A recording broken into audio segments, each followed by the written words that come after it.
मोहम्मद पैगंबर सल्लल्लाहु अलैहि वसल्लम ने यह फरमाया था कि उनसुर अखाका जालिमन व मजलूमन। इसका अर्थ साफ है कि जालिम और मजलूम दोनों की मदद करो। मजलूम की मदद करने की बात समझ में आती है। जो मजलूम है, जो महफूज नहीं है, जिस पर अत्याचार हो रहा है, उसकी हिफाजत कर सकते हैं, पर जालिम की मदद कैसे करेंगे? जालिम की मदद उसे जुल्म करने से रोक कर करेंगे। जब वो जुल्म करने को निकला है तो उसे अगर हम रोकते हैं, उसको बुराई करने से हम रोकते हैं, ताकत से बोलकर, मन ही मन बुरा समझकर, जब हम ऐसा करते हैं तो बुरा करने वाले व्यक्ति के हाथ बुरा करने से रुक जाते हैं, बुराई की तरफ उसके कदम बढ़ने से रुक जाते हैं। और इस तरह से हम जालिम की भी मदद कर सकते हैं। कभी भूल कर किसी से ना करो ऐसा सलूक जो तुमसे कोई करता तो नागवार होता। तो मैं ये बताना चाहता हूं कि मोहम्मद पैगंबर हुजूर सल्लल्लाहु अलैहि वसल्लम रहमतुल आलमीन है। वो पूरे आलम पर अपने रहमत की बरसात करते हैं और इसलिए उसे कहीं एक विचारधारा से बांध कर रखना नहीं चाहिए। एक संस्कृति से, एक क्षेत्र से, एक भाषा से उन्हें बांधा नहीं जा सकता। जैसे कुरान मजीद किताबुल्लाह हुद्दुल नाश है, जो किसी दिशा में नहीं बन सकती, सारे दिशाओं में उसे फैलना चाहिए। इसीलिए ये बात बतानी जरूरी है कि हमें जो ज्ञान का भंडार ईश्वर ने दिया है, प्रभु ने दिया है, अल्लाह तबारक ताला ने दिया है,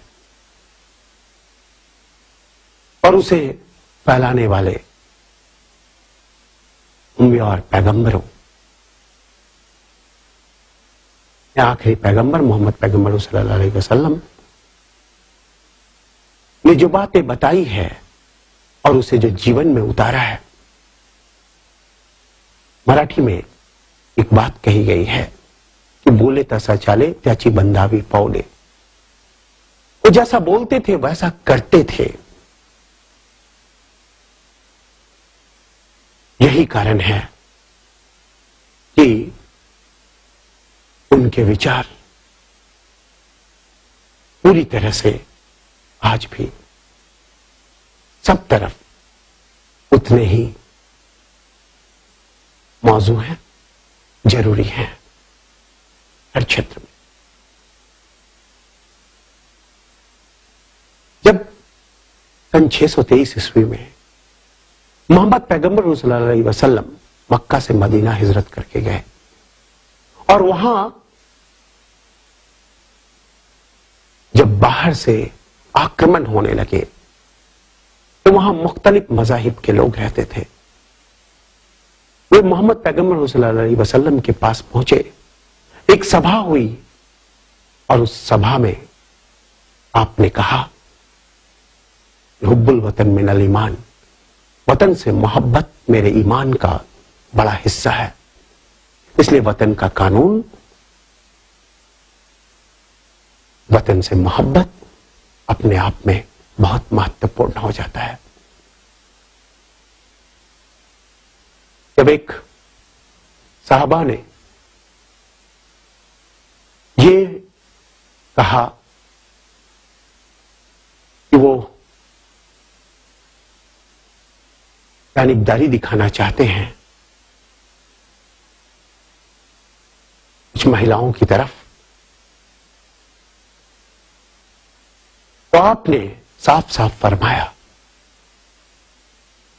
कि कानून सबके लिए एक जैसा है। पहले आने वाली कौमें इसलिए बर्बाद हो गई क्योंकि उन्होंने सबके लिए एक जैसा कानून कायम नहीं किया था। इसलिए अगर आज मेरी बेटी फातिमा भी चोरी करती है तो उसके भी हाथ कटवा दिए जाते। अर्थात कानून की नजरों में कोई भी अपना और पराया नहीं है। अयम निज परायति गन्ना लघु चेत श्याम, उदार चरिता नाम वसुधैव तु कुटुंबकम। यह अपना है और यह पराया है, ऐसा क्षुद्र हृदय वाले व्यक्ति सोचते हैं। उदार हृदय वाले व्यक्ति तो सारे संसार को अपना कुटुंब, अपना परिवार मानते हैं।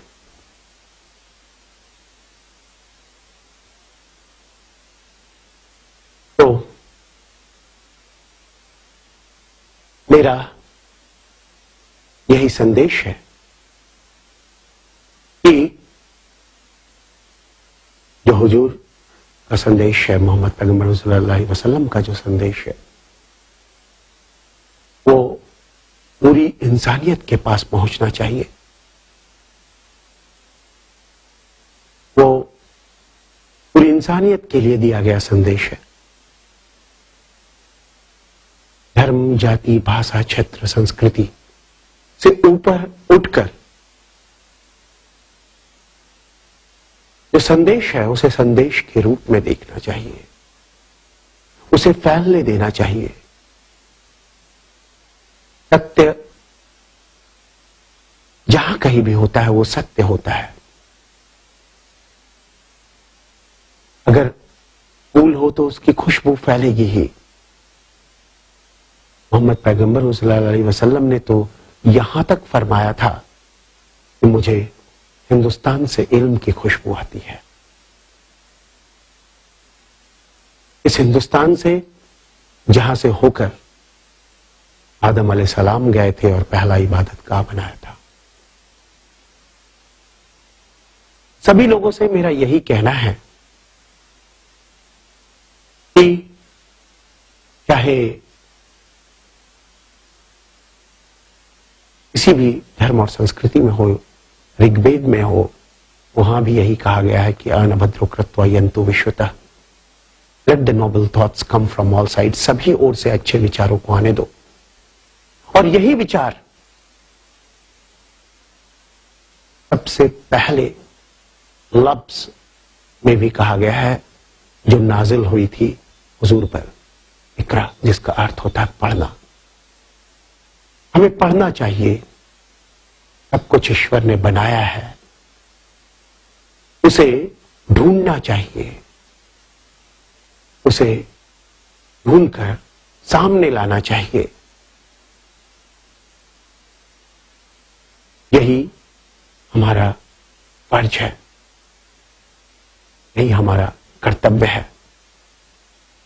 तो सभी ओर से अच्छे विचारों को आने दें और नहीं मैं